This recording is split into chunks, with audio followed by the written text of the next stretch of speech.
Fala, Gablas! Beleza? Elias Ribeiro aqui de volta. Hoje nós vamos falar de Trend Ibovespa FIA.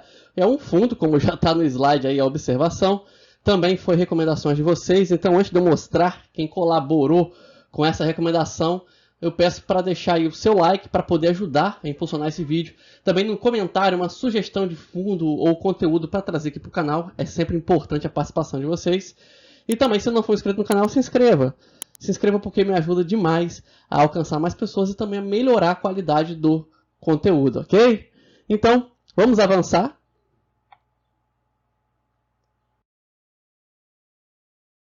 Então, Bruno 6 é um perfil duplo, eu acredito, né? Fez a sugestão para fazer o vídeo do Trend Ibovespa e, enfim, é uma pessoa também que sempre participa aqui. É um perfil que está sempre compartilhando no canal, então fica aqui o registro, o carinho e o agradecimento por colaborar com o conteúdo do canal, beleza? Então vamos entender o que é esse fundo, né? Todo fundo ele tem objetivos, ele tem características e vamos conhecer os desse. Bem, ele é um fundo de renda variável, como o nome já diz. Ele é gerido pelo Danilo de Souza Gabriel, da XP Asset Management, ou seja, é um fundo aí que fica debaixo do guarda-chuva da XP. A XP compra tudo, então hoje quase está custando impossível não ter nada da XP. Eu botei um asterisco aqui nesse próximo tópico, tá vendo? O objetivo, investir na Bolsa Brasileira a partir de ETFs, porque no site eles colocam dessa forma. Só que na prática funciona um pouquinho diferente, mas eu vou mostrar lá na frente com dados, tá? Mas como eles colocam dessa forma, o objetivo inicial é esse. Não tem funcionado assim, mas isso não quer dizer que eu não recomende o fundo ou qualquer outra coisa desse tipo. Mas ETF não é o principal ativo desse fundo.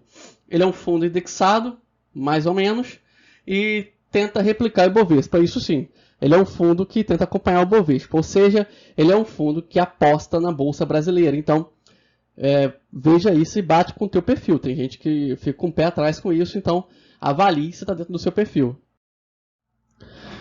As características, que é uma informação muito importante, informação que muitos de vocês levam em conta.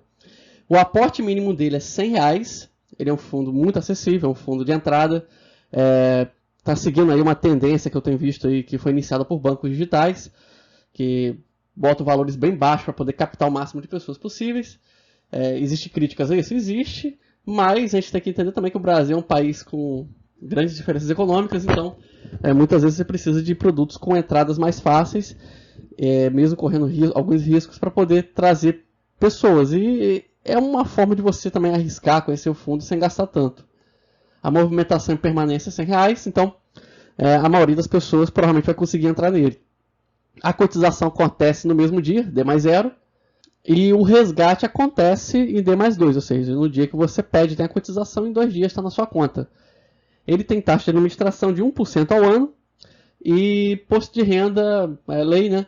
15% no resgate em cima dos lucros, tá? Você não paga em cima do seu dinheiro, do lucro. Ele é um fundo de risco alto, então se você for uma pessoa conservadora com o seu dinheiro, pode não ser a melhor pedida para você. Agora vamos para a composição. Se você notar, ele quase que inteiro é ação, ele não tem ETF. 92% deles são ações mesmo. A principal, inclusive, é a Vale, não é nenhuma ETF. Então ele não segue um índice de ETF de fato. Ele pode seguir até a recomendação de algum ETF ou algum benchmark, alguma coisa assim. Mas é que tá pequenininho para mim aqui, para mim ler tudo. Mas nós temos aqui Vale, Itaú, Bradesco, Petrobras. Enfim, tá pequenininha a letra para mim aqui, ver tudo um por um. Mas é só para você ter uma noção. São fundos são papéis já conhecidos, são empresas grandes, então não está exatamente seguindo, não está exatamente comprando uma ETF, não está indexando. Então, fica aí a observação. Eu não acho que seja um problema, mas é bom para você, se você quiser entrar nesse fundo, para você ter ciência da estratégia dele. Agora que a gente viu como é que é feita a carteira dele, o que eles colocam ali no recheio do fundo, vamos dar uma olhada se isso tem feito efeito nele. Bem, ao longo da história dele, ele no máximo encosta no Bovespa.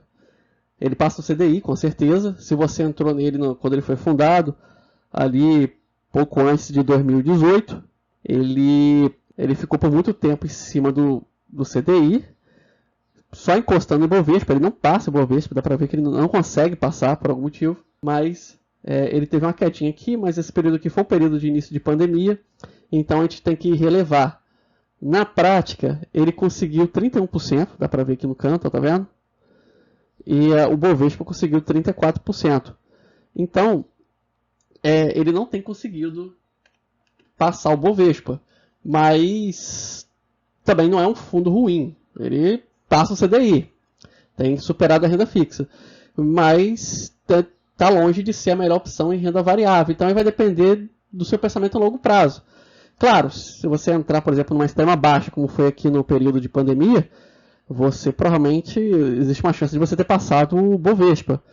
Por quê? Porque você comprou um fundo extremamente barato. Mas é o que eu estou especulando, eu não fiz a experiência, não fiz conta aqui também para poder simular. Então, é só uma estimativa. Porém, é um fundo aí que não passa o Bovespa, então fica de olho. Você analisa se vale a pena pensar nele por longo prazo. A sua rentabilidade nos últimos 24 meses foi negativa, é importante se destacar. Apesar de, do longo do caminho dele ter sido positivo, já faz 2 anos. Quem entrou ali em 2020 já não está lucrando. Então, toma muito cuidado, ok? Então, vamos lá.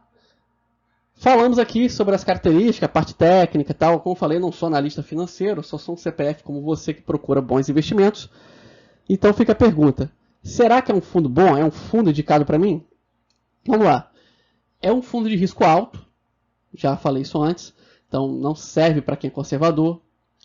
Ele aposta no Brasil a longo prazo. Então, se você acredita que vai haver uma recuperação econômica muito boa, que vale a pena acreditar no Brasil e a Bolsa vai superar os 200 mil pontos. Enfim, se você está nesse time, pode ser interessante para você. Mas analisa bem, tem outras opções. Não estou dizendo que essa é a pior, a melhor, mas tem outras opções. Então, estuda bem para ver se é a melhor opção para você. Fica longe dele se você não tem reserva de emergência, tá? Ele não serve, é volátil demais para reserva de emergência.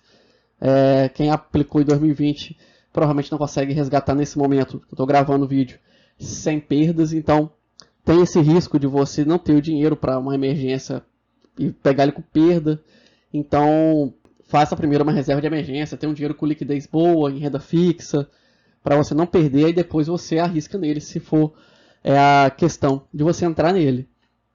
Mas a liquidez dele é interessante, para quem quer um fundo de renda variável com uma liquidez veloz, ele paga em D mais 2, então pode ser interessante para você. Então, mais uma vez, analisa aí para ver se bate com o teu perfil. Eu acho ele arriscado, mas não quer dizer que não sirva para ninguém. É arriscado por conta da volatilidade até normal mesmo da bolsa. Mas nem todo mundo tem estômago para renda variável. Então, verifica bem se é para você. Obrigado, pessoal. Não vai embora ainda. Ao fim desse vídeo vai ter algumas recomendações. Não deixe de curtir, compartilhar, se inscrever no canal se não fez isso e principalmente comentar. Os comentários de vocês me ajudam a montar conteúdos.